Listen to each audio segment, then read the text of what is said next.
Welcome to GM star English GMEC. আজকের আলোচনার বিষয় right form of verb part 3। আমরা পূর্বের ভিডিওতে বক্স থেকে ভার্ব সিলেকশন করার নিয়ম শিখেছি। বক্স থেকে ভার্ব সিলেকশন করার পর যে নিয়মগুলি মনে রাখতে হবে আজকে আমরা সেগুলি আলোচনা করব।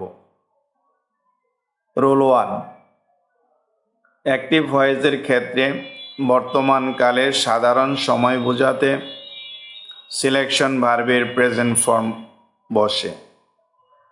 যেমন all kinds of smoke pollute air, এখানে ব্র্যাকেটে পলিউট দেওয়া আছে, সুতরাং আনসার হবে পলিউটস।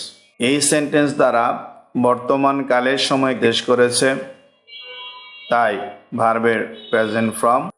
রুল 2, অ্যাক্টিভ ভয়েসের ক্ষেত্রে এম ইজ আর ওয়াজ ওয়ারের পরে আইনযুক্ত ভার্ব বসে।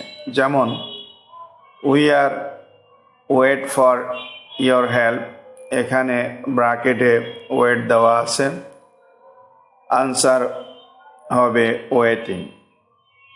এখানে সেন্টেন্সটি অ্যাক্টিভ ভয়েসে আছে এবং সিলেক্টেড ভার্বের পূর্বে আর আছে, তাই আনসার হয়েছে ওয়েটিং।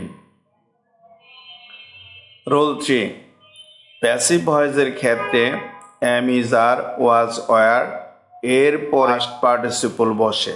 যেমন the car was buy 2 years ago, answer bought. এখানে সেন্টেন্সটি প্যাসিভ ভয়েসে আছে এবং সিলেক্টেড ভার্বের পূর্বে ওয়াজ আছে, তাই আনসার হয়েছে বট, অর্থাৎ পাস্ট পার্টিসিপল।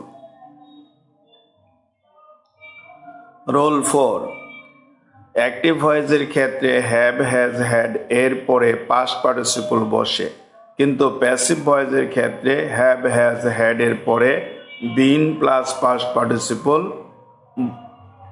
অর্থাৎ V3 বসে। যেমন they have killed the snake, answer killed. Number B, the snake has killed by them, answer been killed. এখানে সেন্টেন্সটি প্যাসিভ ভয়েসে আছে এবং সিলেক্টেড ভার্বের পূর্বে হ্যাজ আছে, তাই আনসার হয়েছে বিন কিল্ড। রুল 5, অ্যাক্টিভ ভয়েসের ক্ষেত্রে সিলেকশন ভার্বের পূর্বে মডাল ভার্ব থাকলে প্রেজেন্ট ফর্ম বসবে। যেমন we can consult with a doctor, এখানে ব্র্যাকেটে কনসাল্ট দেওয়া আছে এবং এর পূর্বে মডাল ভার্ব ক্যান আছে, সুতরাং কনসাল্ট ভার্বের প্রেজেন্ট ফর্মের কোনো পরিবর্তন হয়নি। রুল 6, প্যাসিভ ভয়েসের ক্ষেত্রে সিলেকশন ভার্বের পূর্বে modal verb plus be plus past participle বসে। যেমন দ্য কার মে ব্র্যাকেটে sell in future, answer be sold. এখানে সেন্টেন্সটি প্যাসিভ ভয়েসে আছে, তাই মেয়ের পরে বি প্লাস পাস্ট পার্টিসিপল বসেছে।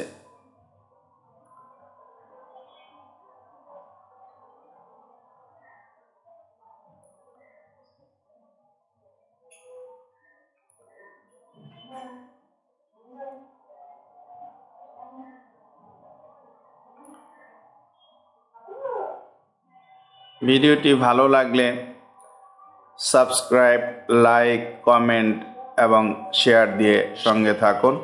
পরবর্তী ভিডিও দেখার আমন্ত্রণ থাকলো।